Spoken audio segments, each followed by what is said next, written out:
Olá pessoal, estou aqui para apresentar uma videoaula sobre os temas micronúcleo, cliente-servidor e máquinas virtuais. Então, começando com o micronúcleo, temos que ele divide o sistema operacional em pequenas partes, no qual somente uma delas é executada no modo núcleo e o restante executa-se no processo de usuários comuns. Então, para explicar melhor sobre isso, temos que pensar primeiro no sistema monolítico. Esse sistema ele executa o sistema operacional inteiro como um único programa no modo núcleo. Ou seja, ele coloca todas as funções principais do sistema operacional dentro do núcleo.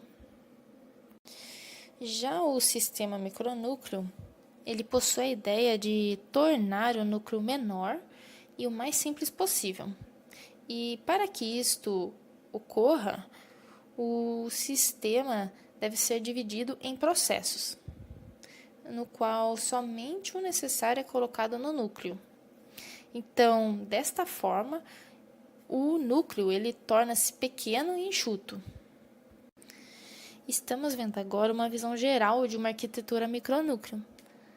Olhando essa imagem, conseguimos ver que apenas uma pequena parte do núcleo executa em modo protegido para acessar diretamente o hardware, como também é responsável pela comunicação entre processos e gerência de memória. O restante do sistema roda em modo usuário, uma vez que executa tarefas que não necessitam acessar diretamente o hardware, e seus serviços clássicos são assegurados por processos servidores. Como cada drive de dispositivo e cada sistema de arquivos são executados separadamente, quando ocorre um erro, aquele componente ele é quebrado, mas não todo o sistema. Então, por exemplo, se ocorrer um erro na unidade de áudio, irá ocorrer uma interrupção ou uma adulteração do som, só que o computador ele não vai travar.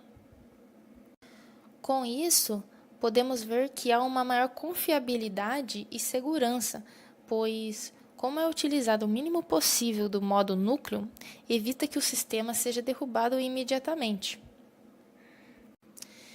Em um sistema micronúcleo, as interações entre componentes e aplicações são feitas através de trocas de mensagem. Então, por exemplo, se uma aplicação ela deseja abrir um arquivo no disco rígido, no HD, é enviada uma mensagem para o gerente de arquivos, que se comunica com o gerente de dispositivos para obter os blocos de dados relativos ao arquivo desejado. Os processos não podem se comunicar diretamente por causa das restrições impostas pelos mecanismos de proteção do hardware. Por isso, todas as mensagens são transmitidas através dos serviços do micronúcleo, como ilustrado na imagem. Então, como os processos têm de solicitar serviços um dos outros para poder realizar suas tarefas, essa abordagem é chamada de cliente-servidor, que veremos a seguir. Para finalizar, os micronúcleos são comuns em aplicações de tempo real, industriais e militares, devido à sua confiabilidade. E agora aqui abaixo nós temos alguns micronúcleos mais conhecidos. Agora vamos ver o segundo tema, que é cliente-servidor.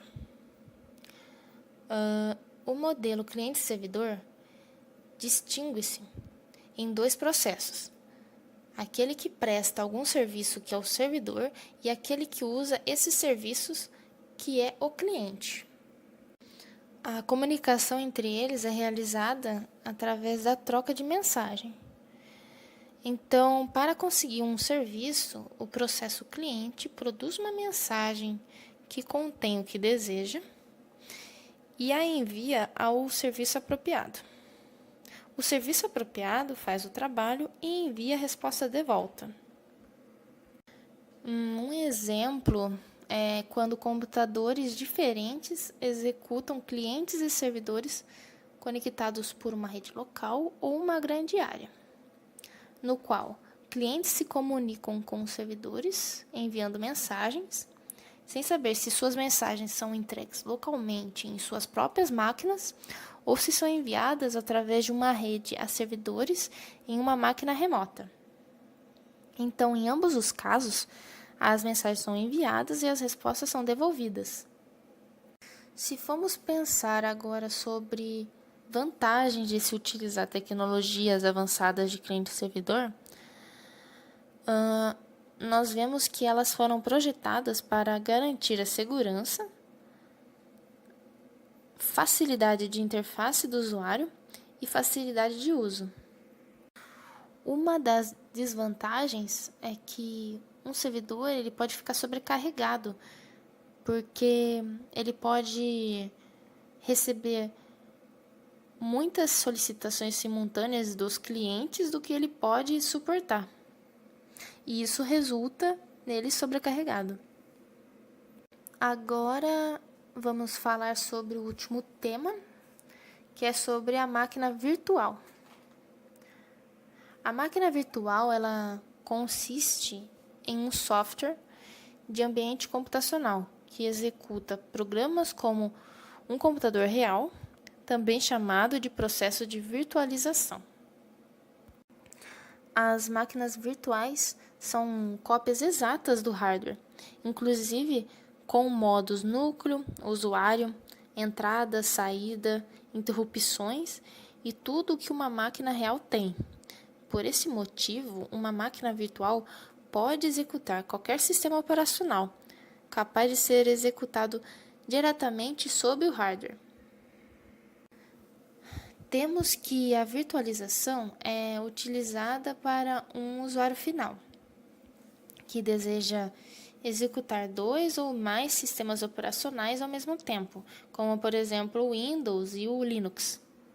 Há 2 casos onde isso é possível. Temos o hipervisor do tipo 1, que também pode ser chamado de monitor de máquina virtual, que é uma plataforma de virtualização que possibilita a execução de vários sistemas operacionais em um único hardware, e cada instância de um sistema operacional convidado é chamado de máquina virtual, já que o seu hardware é virtualizado, trabalhando de forma dedicada entre as máquinas virtuais. Temos também os hipervisores do tipo 2, que diferente do tipo 1, que são executados diretamente do hardware, esses são executados como programas aplicativos da camada superior do Windows, do Linux ou de qualquer outro sistema operacional e é conhecido como sistema operacional hospedeiro. Depois de ser inicializado, ele lê o CD-ROM da instalação para o sistema operacional hóspede e instala um disco virtual, que é só um arquivo grande no sistema de arquivos do sistema operacional hospedeiro. Se formos pensar em vantagens das máquinas virtuais, pensamos em manutenção simples, confiança e disponibilidade, redução de gastos e compatibilidade com outras plataformas. E se formos pensar sobre as desvantagens, a virtualização ela exige uma boa conexão de internet e um bom hardware, pois possui alto consumo de memória RAM e de espaço no HD. Um exemplo de máquina virtual é a máquina virtual Java. Então, em resumo, vimos os conceitos de micronúcleo, cliente-servidor e máquinas virtuais e suas principais características. Espero que tenham gostado da aula e que tenha sido possível compreender mais sobre os assuntos. Então, tchau, até mais.